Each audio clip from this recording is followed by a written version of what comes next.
State and the Attorney General is working on the implementation. However, he noted that there were practical impediments such as the need for elected local government officials to receive the funds. Highlighting other key achievements and strategic initiatives of the federal government, Ejun emphasized the government's success in fiscal management and revenue generation amid challenging global economic conditions.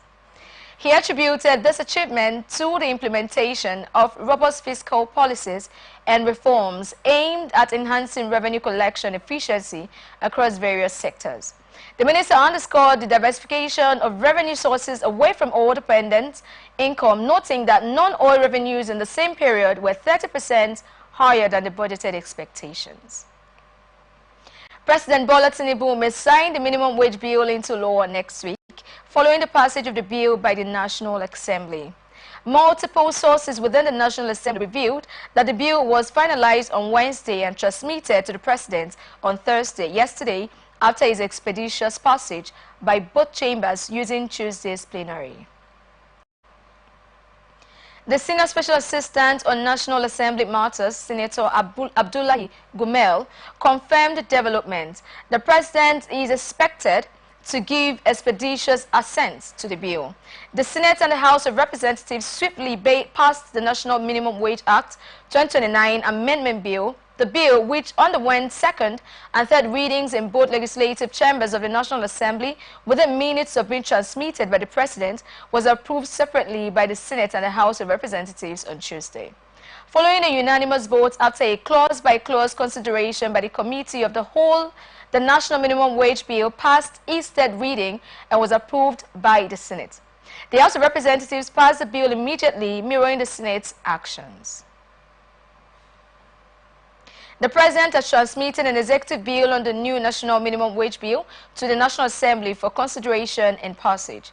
He separately wrote to the Senate and the House of Representatives requesting prompt consideration of the bill to amend the National Minimum Wage Act 2019 to reflect the new minimum wage from 30,000 naira to 70,000 naira. Additionally, the President requested the lawmakers to reduce the period for periodic review of the national minimum wage from 5 years to 3 years. Between January and July 2024, Nigeria lost an average of 437,000 barrels of crude oil daily, worth about $10 billion, due to theft, vandalism, and other criminal activities, the House of Representatives declared on Thursday. As a result, the House of Representatives Special Committee on Oil Theft and Losses investigation into the illegal lifting of crude oil in Nigeria, as the Senate summoned the Nigerian National Petroleum Company Limited, Dangote Petroleum Refinery, and other major stakeholders in the oil sector for interrogation. The Senate vowed to expose those responsible for economic sabotage and the importation of toxic fuel into the country. At the House of Representatives, the event, which is declared open by the Speaker, Tajuddin Abbas, was attended by the Chief of Defense Staff, Chief of Army Staff, Chief of Air Staff, and Inspector General of Police, who were all represented by Sinui to determine the immediate and remote causes of oil theft and recommend appropriate remedial measures, among others, to the House. Chaired by the member representing Dugawa,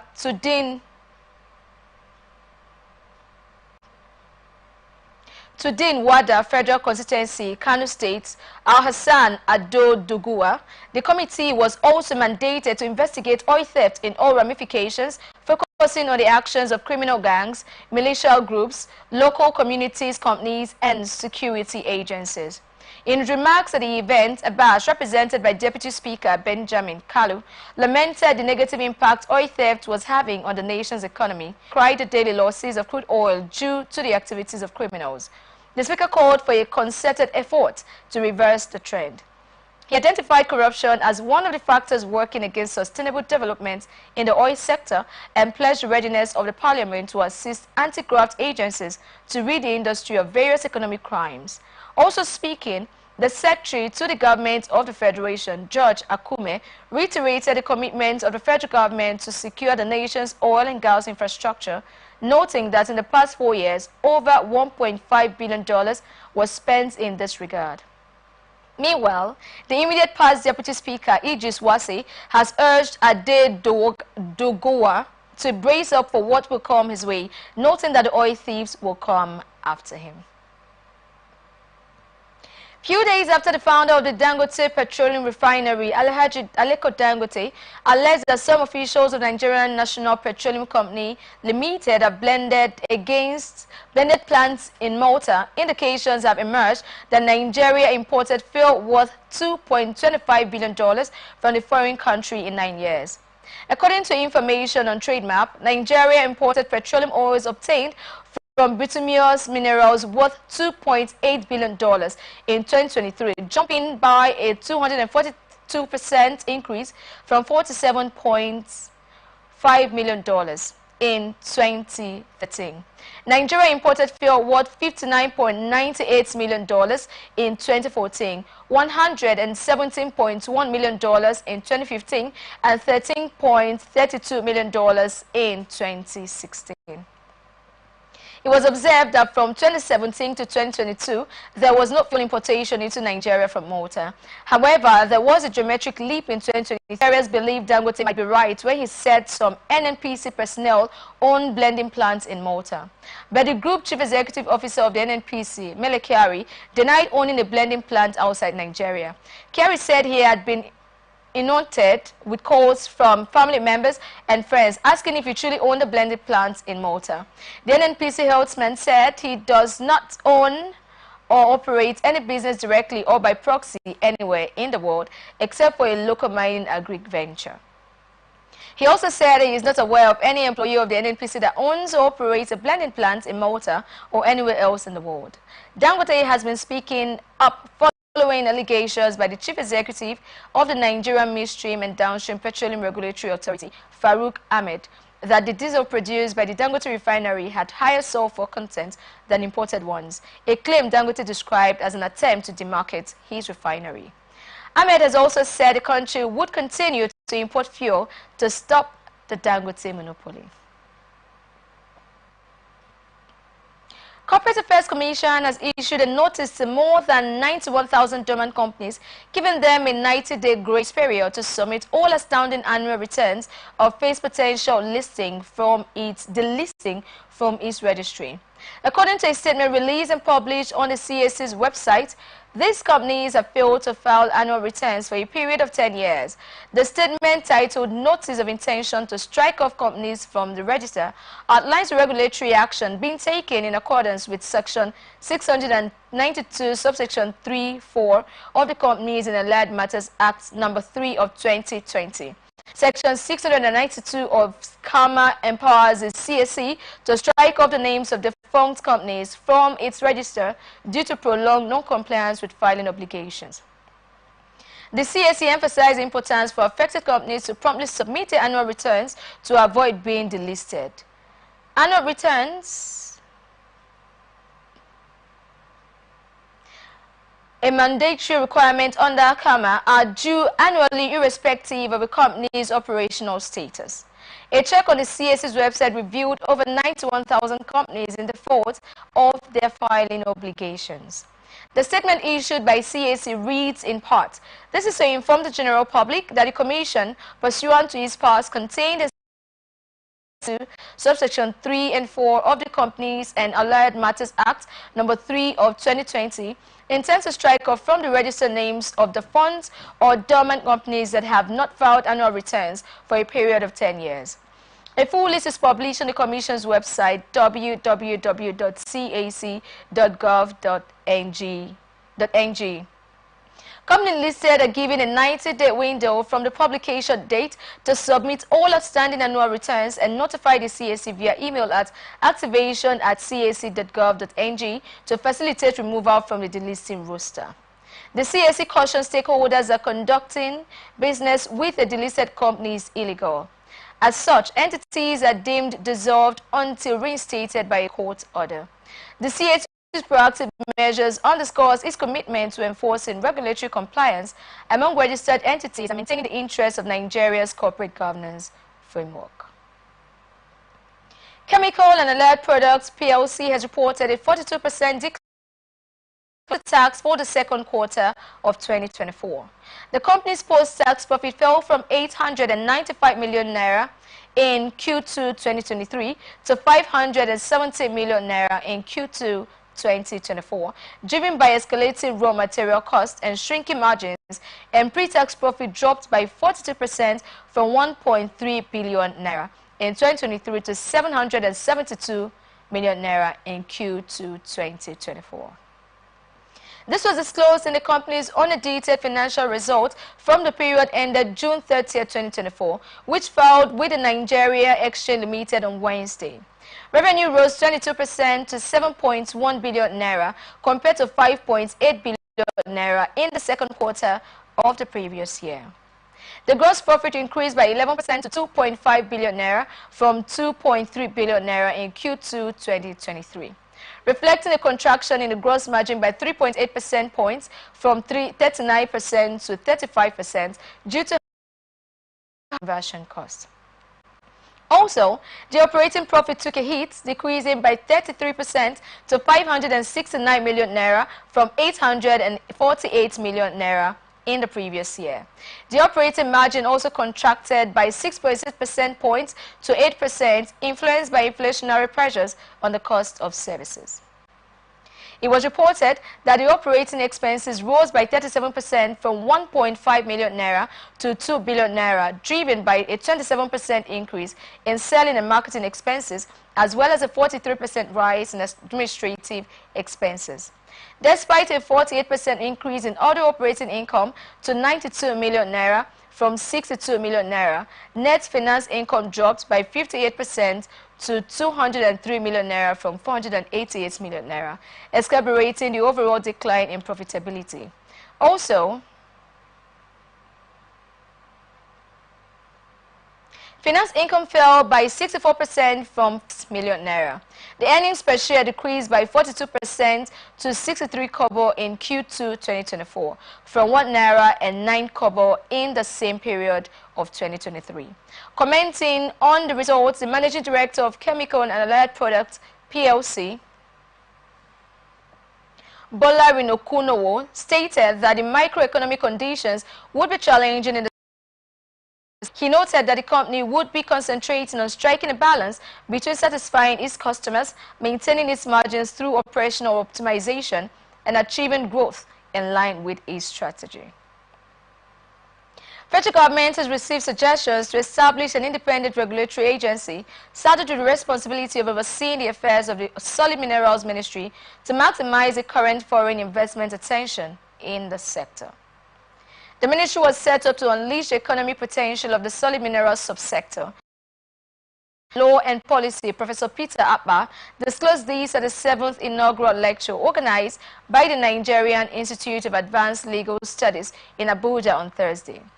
In his presentation titled Toward Realizing the Potential of the Mining Sector, Policy, Legal and Institutional Reforms Imperatives for Nigeria, Peter said the absence of an independent regulatory to effectively oversee the sector has resulted in disorderly mining activities adversely affecting economic gains from the sector.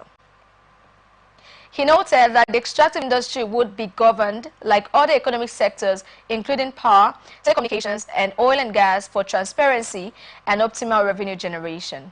He also argued that the government should not simultaneously act as both administrator and regulator in overseeing the 750 billion naira worth of mineral resources. In his address, the NEL's Director General, Professor Mohammed Laden, acknowledged the reformative steps taken by the current administration to improve the sector, but urged the government to implement decisive policy to benefit from the current rush for green energy.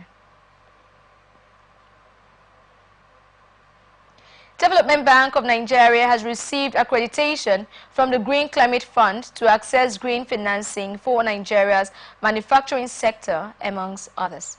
The Managing Director of DBN, Tony Opanachi, in a statement noted that DBN's accreditation was a collaboration that will boost Nigeria in its fight against the effects of climate change, such as desertification, global warming, unpredictable rainfall patterns, storms, and floods.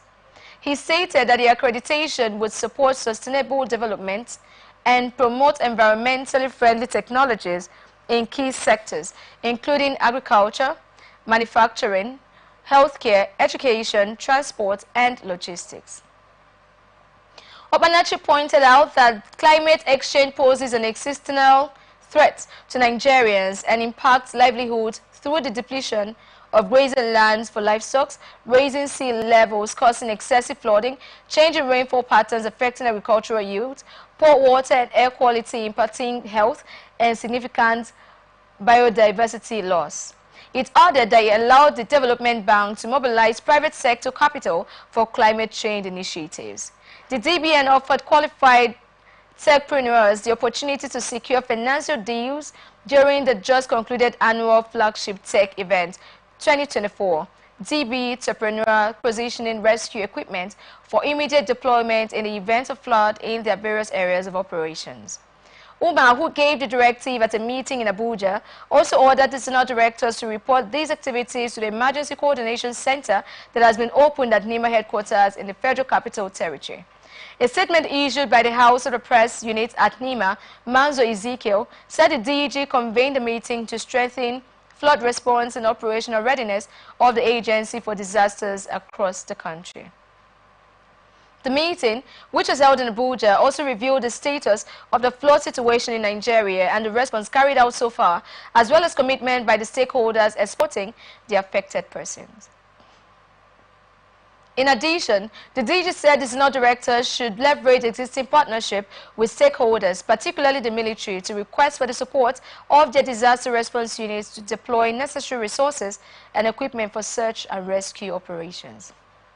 Uma also held an interactive meeting with the general staff in Abuja, where she informed the technical officers at the headquarters to brace up for possible deployments across the states to beef up response interventions to overwhelming flood incidents.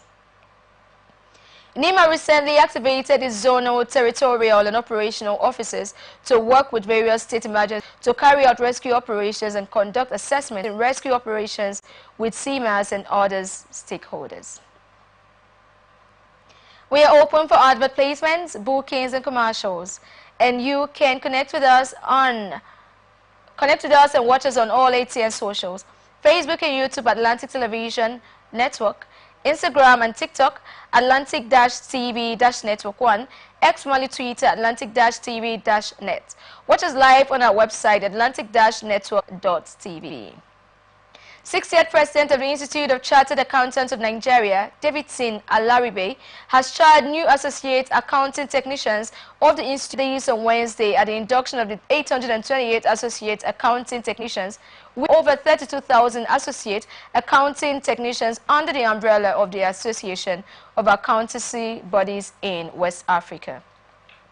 Also, opportunities for professional development and to contribute positively to the various sectors you will serve. Ms. Ayomide Faleye was named the beneficiary of the Star Prize Icon Silver Scholarship for outstanding performance in the preceding examinations did. Institute of Chartered Secretaries and Administrations of Nigeria have inducted 366 members. Tenured members who were made up of 187 graduates and 179 associate members were inducted at the ceremony held in Lagos recently. President, Chairman of Council, ICSAN, Fumi Ekundayo, toward developing both the public and private sectors of the country. The induction lecture, titled Building a Successful Career as Governance Professional, an Effective and Pragmatic Guidance, was delivered by the President and Chairman of the Council of the Chartered Institute of Bankers of Nigeria, Professor Pius Olariwaju. He told the professionals to see themselves as a custodian of corporate governance, adding that they must discharge their professional duties with transparency and ethical standards. The State Commissioner for Energy, Rasak Obey, has said manufacturers will adjust to paying more for electricity as they get better. The cost of electricity generation was high.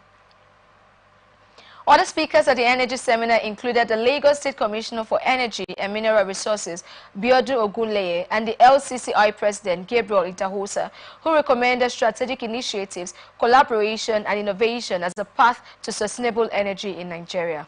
Ogunleye emphasized the importance of a sustainable electricity market for Lagos State, Nigeria's economic powerhouse. The Commissioner highlighted the necessity of reliable electricity to power homes, businesses and industries, acknowledging the persistent challenges of insufficient generation capacity, aging infrastructure, high challenges driven by global advancements in renewable energy and innovative business models.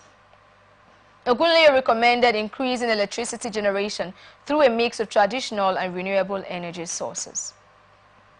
He noted that investing in renewable energy projects, solar, wind and biomass would reduce the carbon footprint and stimulate local economic growth. He also suggested modernizing infrastructure by upgrading transmission and distribution networks with smart grid technologies to improve efficiency and reliability. The upgrade, the 1,241 IBEDC customers, Agoha said. He noted that the upgraded transformers at the Ota transmission stations supported 3 essential feeders: Rotocron 33 kV, Tower Alloy 33 kV, and Sango 33 kV. Block, Anima Shuhan, and Ewupe. These improvements are expected to significantly enhance the quality of life for residents and businesses in these areas by ensuring a more consistent and reliable electricity supply, he submitted. At least 59 electricity workers died in the line of duty between the fourth quarter of 2023 and the first quarter of 2024, the Nigerian Electricity Regulatory Commission has said. A report by the Commission